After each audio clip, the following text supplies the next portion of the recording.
Michael May has just undergone radical surgery to repair his eyes, which were blinded in a childhood accident. His hope is that when the bandages come off, he will be able to see again for the first time in 40 years.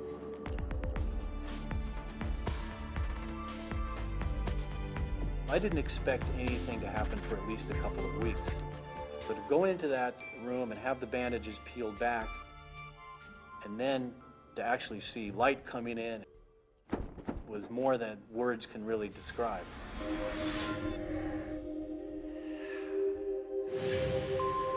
All of a sudden there's the overwhelming whoosh of visual input. Things resolving into colors and shapes, images whooshing everywhere. Thanks to his new corneas, light can now reach the retina at the back of Michael's eyes, and they are working normally once again. First thing you should see is your wife. But there's a problem. After 40 years in the dark, Michael's brain cannot compute what he's looking at. His condition results from an operation he had to restore the sight he lost in an accident when he was just 3 years old. The experimental procedure involved replacing the part of the eye destroyed in the accident, the cornea. This clear, paper-thin coating protects the eye and helps it focus. It was hoped that replacing Michael's ruined corneas would restore his eyes and allow him to see for the first time in 40 years.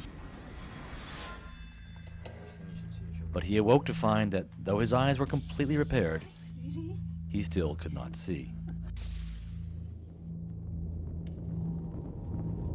I was trying to latch on to images and make sense of the world.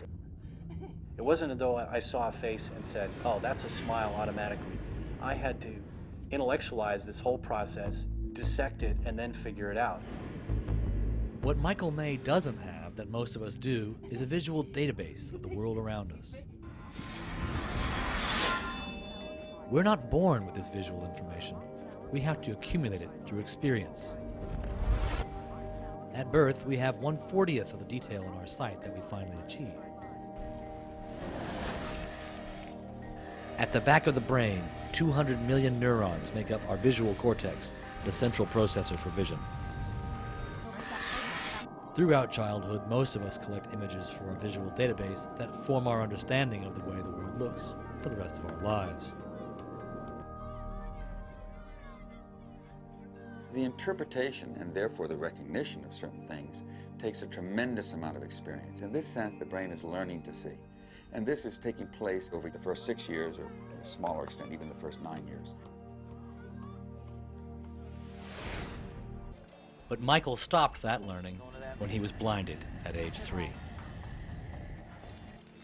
Even walking down a street is a challenge, since his visual database never had the chance to develop. The world his eyes now see remains outside his tiny visual vocabulary.